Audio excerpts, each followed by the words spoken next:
Welcome back. We're here with our wise guy, Matt Sullen. And Matt, I was saying earlier, it's a little scary seeing you with this hat, but I trust you. And we're going to talk. Why you trust me, by the way? I don't know either. I think it's about time to go back to that bagel we were eating earlier.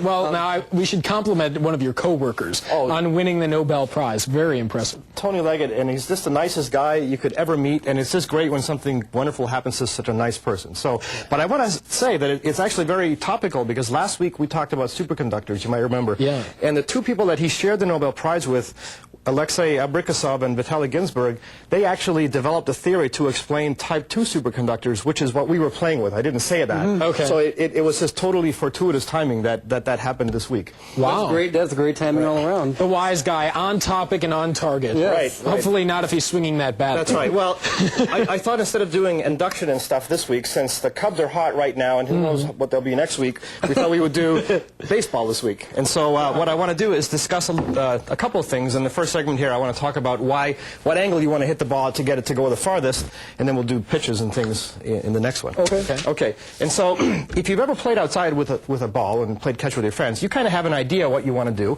You want to throw the ball sort of that way, kind of in between straight up and straight forward to get it to go farthest, kind of at 45 degrees, but maybe you never thought about exactly why. Okay, and so here's the reason for that. When you throw a ball at some angle, there's two components to the way it moves. There's the up and down part, and that determines the up and down component, the vertical component of its velocity to begin with, determine how long it stays in the air. The more upward you throw it, the longer it's going to stay in the air. Okay, but if you throw it straight up, it doesn't go anywhere. Right? It doesn't go forward. It doesn't go forward. If you throw it straight forward like this, it's got a very high horizontal velocity. That's going to get it really far, except it doesn't stay in the air very long, so it doesn't go very far either. Ground. It's just going to hit the ground. Right. And so you want something in between. In fact, the distance it goes is kind of the product of those two things.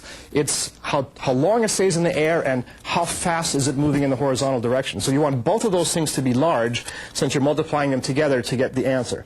And the way you can get the product of two things to be basically biggest when they're constrained is that you want them to be the same. You want this component of the velocity and that component of the velocity to be equal to begin with, which is to say that you throw it at 45 degrees. And that'll give you the maximum distance. Right. Now, it's not quite true in baseball, and I'll get back to that, but I have a little demo here, which is this little gadget, which is a launcher.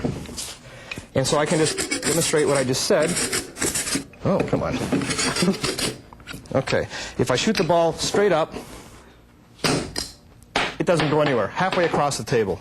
If I shoot the ball straight across, it also isn't going to go very far. It hit the table before it got to the end. But if I do it at 45 degrees, then it's going to go a lot farther, and I'll be able to hit Matt even though he's over on the other side there. Okay. Boom. Way out the end of the table. All right. Okay. But you're saying baseball doesn't follow that, though? Not quite, because in the real world, we have air resistance. And so what air resistance does is it tends to slow the ball down, and it tends to slow it down in the horizontal direction more. And so what you need to do is you have to make the horizontal component a little bit bigger, so you hit it at slightly a lower angle. So maybe 30, 35 degrees is the optimum angle that you're going to hit the baseball at to get the farthest distance. We'll talk a little bit more about baseball in the next Wise Guy segment coming up. How long? 20 minutes? 20 minutes. All right. Stay tuned. We'll have business news next. Stay with us.